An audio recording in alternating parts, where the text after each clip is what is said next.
Magandang umaga, bansang Pilipinas. Nagkausap na sina Pangulong Rodrigo Duterte at US President Barack Obama. Bagamat hindi natuloy ang naunang plano na pagtabihin sila sa gala dinner ng Association of Southeast Asian Nations Summit. Mula sa Laos, may report si Rocky Ignacio.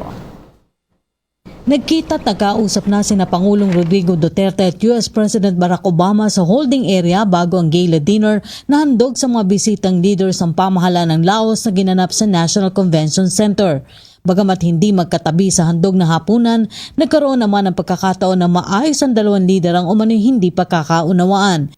Katabi ni Pangulong Duterte sina Russian Prime Minister Dmitry Medvedev at Indonesian President Joko Widodo. Sense that all's well that ends well. No, I mean the warm handshake, a good conversation. In diplomacy, you don't usually go to the past and bakit nangyari or blame anyone. It won't be productive, di ba? And the Philippines and US as a long partnership, long relationship. There are bumps along the way. There will be bumps along the way. We do not know who the next US president will be. But it wouldn't hurt to have a popular former president on our side. That's why you could see that there was an effort from both sides to patch this up. But it is in the nature of people from the Foreign Affairs Department and the State Department to be extremely cautious. Naniniwala rin ang senador na hindi kailangang humingi ng paumanhin ng Pangulo kay President Obama dahil hindi naman anya nangyari na pagsalitaan nito na hindi maganda ang leader ng Amerika sakaling lecturean umano ito kaugnay na extrajudicial killings. Let me say my understanding. Kaya sinabing regret. Regret means sana hindi mo ginawa. Sorry means you're apologizing. You cannot apologize for something you did not do. People are saying you apologize dahil minura mo siya, you called him that, etc. He didn't. It was a hypothetical question but reported by the foreign media as a matter of fact that he called him that. But why do you regret it? Because kung hindi mo sinabi, di walang issue. Di ba? But that's the problem with passionate leaders eh. Di ba? When you're so passionate, tinanong kasi di ba na what if diktahan ka ganyan? He's so passionate about being independent, about kahit maliit ang Pilipinas in terms of finances or population, etc. compared to the US. Huwag niyo naman kaming diktahan. But I think personally, through people I know in the US government, they appreciated the statement that there's a regret. And I think while the diplomats, again, Secretary Yasa has been busy communicating, explaining, nakita na nila yung context. Sa harap ng maanghang na salita ni Pangulong Duterte, bumaksak umano ang stock market.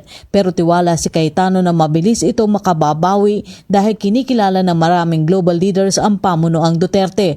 Marami na rin anyang imbitasyon sa Pangulo para magsagawa ng state visit. Time naman tumaas yung stock market, it's because of someone else. And every time na bumaba, it's because of Duterte. You know, so let us say, for the sake of argument, but I'm not admitting it, for the sake of argument, kasi where did they get that report? Yeah, but what I meant is their basis that it's because of Mayor Duterte's statement. Ang nag-withdraw ba kaya bumaba are American firms? Are it Western firms or is it a regional? Secretary Sani Dominguez will be the one in the best place to answer that to you now. I don't know. But assuming that's true in the short term, let me assure you in the mid and long term, our stock market will go up because of 3 reasons. Peace and order is always a concern of businessmen. Stability in policy. Yung red tape, changing of policy, and the message of President Duterte that we will not be changing policies, 3 days na lang ang permit, etc., has already has already got a lot of investors coming to the Philippines. No. Thirdly, our fundamentals are much better than other countries thanks to many past presidents. To give them credit, even the tax measures that were unpopular of President Arroyo, the perception, the upgrades of President Aquino, but you have to give.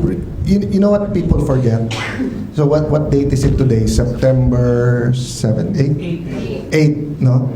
What people forget, wala pang 70 days si President Duterte. Hindi rin nakadalo si Pangulong Duterte sa ASEAN-UN Summit. Nagkataon niyang napasabay na ito sa oras ng courtesy call ng Pangulo sa pinuno ng Laos. Nagsama-sama ang global leader sa gala dinner na alay ng pamahalaan ng Laos, kaugnay pa rin ng ASEAN at iba pang kaugnay na pulong sa Vientiane, Laos. Bukod sa ASEAN leaders, kasama na ang mga dialogue partners, kabilang si UN Secretary General Ban Ki-moon na nakaharap at nakausap na rin ng Pangulo. Si Pangulong Rodrigo Duterte kasama ang iba pang leaders ay suot ang special attire na ipinakalob ng host country para sa espesyal na hapunan.